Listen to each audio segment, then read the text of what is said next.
Good morning, gentlemen. It's a wonderful day. I'll have a talk with you on the massive developments which are going on in China. Absolutely massive. You know the word massive? That's what's happened. Because why? China is the number two power in the world and the second biggest economy.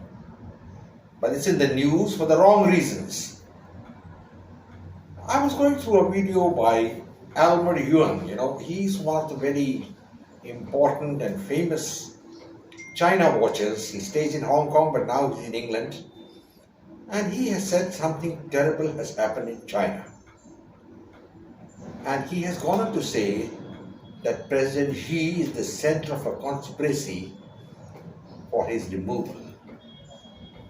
If you remember the famous play of William Shakespeare, when Caesar was murdered by Brutus and his friends, and the words of Caesar was "Et tu, Brute?" That means "you too, Brutus." Well, it's something similar. It appears that President Xi has been let down by the men he thought were his supporters. Now, what has really happened? A lot of rumors going on social media, and some of the correspondents. There's a European correspondent who has said that Xi has been executed. But the grapevine on the social media is that President Xi is under house arrest.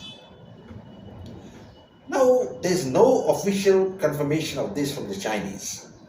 Now, normally, if such a serious allegation was to be made, you would expect the foreign secretary or the foreign minister or the mouthpieces of the Chinese government, like the Global Times, to come out and deny it, say, no, this is wrong. But nobody has said anything, and there's absolute silence. And all we know is that there's troop movement in Beijing. And also we know that the last military commission meeting, which is normally chaired by the president, and in this case President Xi, was not chaired by him. He was not sitting in that military commission meeting and was being headed by another general. Now, what does this also? These are all inferences, frankly, because we don't have the actual information of what has happened. But if we look at the circumstances, we can form a conclusion. Firstly, he had not been out of China for 2 years till he went for the conference of the SCO in Central Asia. And there also, he was to attend a formal dinner on the last day, but he didn't attend the dinner and he left early morning.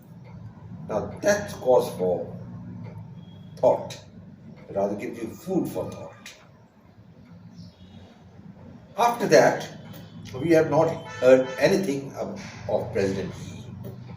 Another thing, bear in mind that on the 16th of October this year, the Communist Party was to hold its session. And in that session, it was to be decided that whether Xi would be made president for life. This was Xi's proposal. He wanted to become president for life. Now, and probably he was comparing himself to Mao Zedong. But there's a subtle difference between the two leaders. Mao Zedong was the dictator for the people, yes. But in the close category which was around him, he was a Democrat. He listened to everybody. There was Chow and Loy, there was Lin Piao, he listened to all of them. But this was not the case with Xi. He was removing all the people around him who were his opponents. And there are reports that even one of the generals who was opposed to him was executed. So it's a policy of dog eats dog. And something was bound to happen, because there are people in the Chinese Communist Party who were not happy that Xi would become president for life.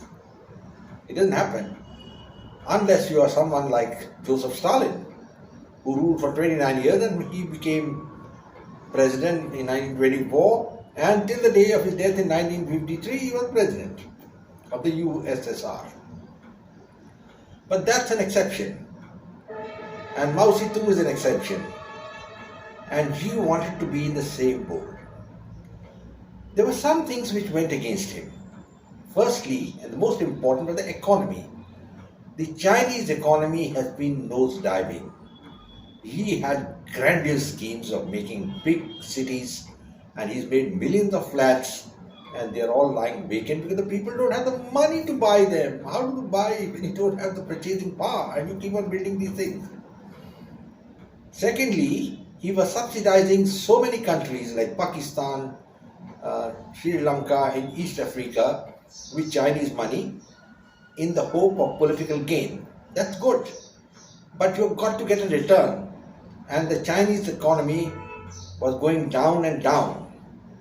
Let us look at Sri Lanka. They gave them millions of dollars. When Lanka couldn't pay back, they said, okay, you give us your Hambantota port. That's okay. But the money has gone out of the Chinese economy. And who's going to fill up that money? So economically, China was going down. Number two, he got into a scrap with India on the border. During the time of Mr. Manmohan Singh, who was the yes man of Indira Gandhi, she had Sonia Gandhi, my mistake, he had been told, go slow at China, don't fight China. So the defense minister at that time made a statement, we can't match China. I mean, you can just imagine how foolish this man was. So probably he thought he'll get a ace by once more doing the same tactics with India and Modi will agree, which he didn't. Modi matched stone for stone. The whole Indian army, including T-90 tanks, were positioned on the Chinese border. So, there was a border clash. More Chinese died than Indians. That means he let China down. Again, as far as Taiwan is concerned, he was talking a lot of bombastic things. He will do this, he will do that. What happened? Nothing. The American 7th Fleet was there and China never attacked Taiwan. So all these things came to the head. So three things: economy, India, foreign policy, loans, all these things added up, and he had lost the confidence of the people around him. So it appears that they decided to remove him. Though at the moment we have no confirmation that he has been removed, but there's no denial as well. But from my knowledge as a political analyst, I can tell you that something serious has happened in China, and President Xi, I don't think he's going to come back. I think I'll keep this as a short video, follow up later when I have some more information. At the moment, the rumors are that he's either under house arrest or he's been executed. We don't know. Anything is possible. China is a closed society. After all, you remember what Winston Churchill had said. He called it the bamboo curtain, just as he called Russia the iron curtain. So there you are. It's a bamboo curtain. We don't know. It's a totalitarian state. And we'll have to wait and watch. Thank you, gentlemen. Wonderful that you're spending time and listening to me. If you like my video, please share it with your friends. Subscribe. And I close now with the words, Jai Hind. Goodbye.